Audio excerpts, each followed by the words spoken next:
Hi everyone, it's Greg Souza from the Liturgical Guitar Association with our little project modeling these ancient tunes.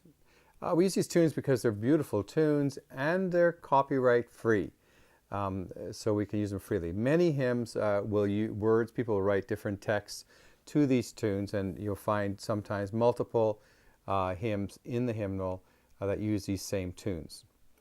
The first one I'm going to play for you is one I know as a lullaby, Sleep My Child. I used to sing it to the kids when they were little, and we sang it at Queen's University where I attended. I don't know why it was attached to that school, but it was.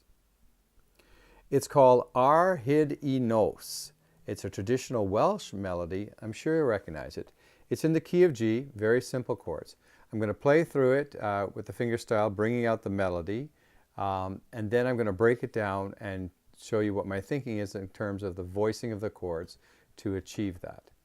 Ultimately, we don't want you just to learn these melodies, but we want you to learn the concepts so that you can apply them to any piece of music. Here we go.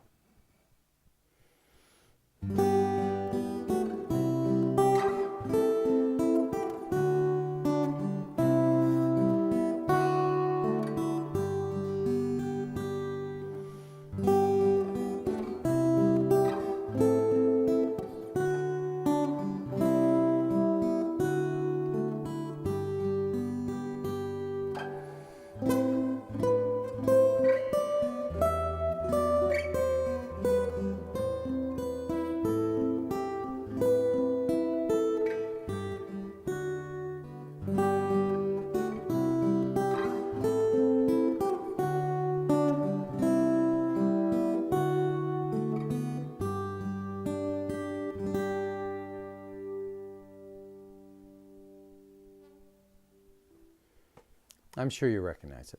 Here, let's break it down.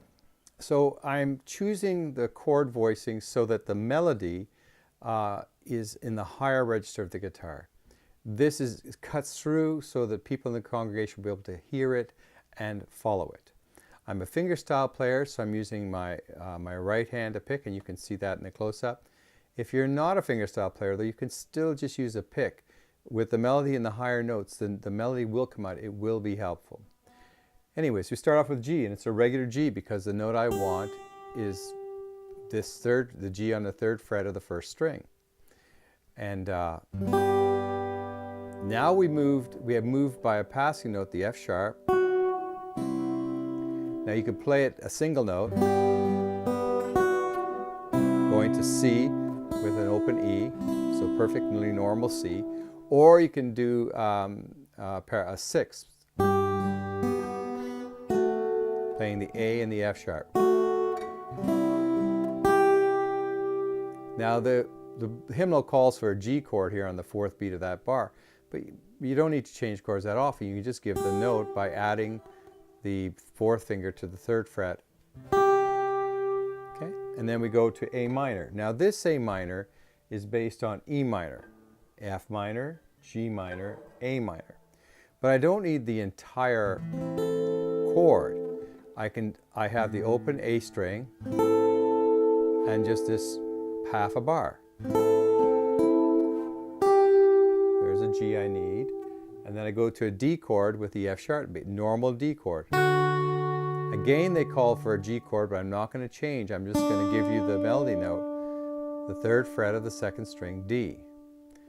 From there we go to C with an open E, D 7th, top note's already there, F sharp, and a normal G.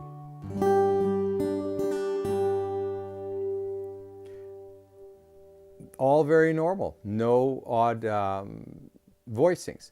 Now that phrase repeats, and then we come to the next phrase. Now this phrase starts with a C, but we want the high C. We want this note at the 8th fret, the C. Based on the A chord, so this is A, and if I add the A, B, C. So there's my C chord, and I get that high melody note. Followed by a G. I suggest a G by playing, and because I'm a fingerstyle player, I'm using my index and ring finger to pull out the 3rd and the 1st string. So. So it's C, G, it's back to C, that's a G, but I just play the melody note, the D up here. And then I'm working all the way up to a C chord. Now this will be based on this D shape. D, E, F, G, A, B, C. But I'm not going to play, I don't have to play the whole thing again. I can just, you can play it that way, you can play it this way, you can play it in this formation. But the easiest thing is just to play. And then we come down to D minor is the next chord. D minor can be played like that, but I'm just going to suggest it by playing the outer notes. Let's go down here from C, D, E minor now. So I get the bass, and then we go to that A minor again, G, then A minor with just the A, G for E minor.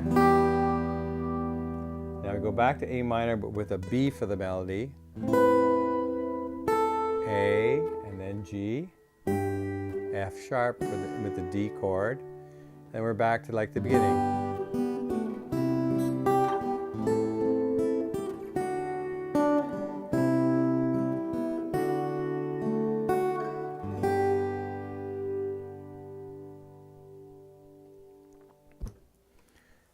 The first couple of these you do are tricky as you think through them and work through the chords. You need to know the names of the strings on the guitar. You need to know the names of the notes on the fretboard. Many people tell me that they don't read music for guitar, but they read piano or they read violin or flute or some other instrument. If you read music, you read music. And it all applies to the guitar. It's not much of a shift. Get a simple introductory book by Hal Leonard or Mel Bay or whatever, and spend a few minutes and learn this. It really will be helpful. Not only can you learn these tunes that we're demonstrating for you, you can learn them by rote, but you can make up your own arrangements. The first couple are the hardest, and after that, you'll start getting the sense of it. You'll be able to do it on the fly. And it's really very helpful to the congregation to hear the melody. So get practicing.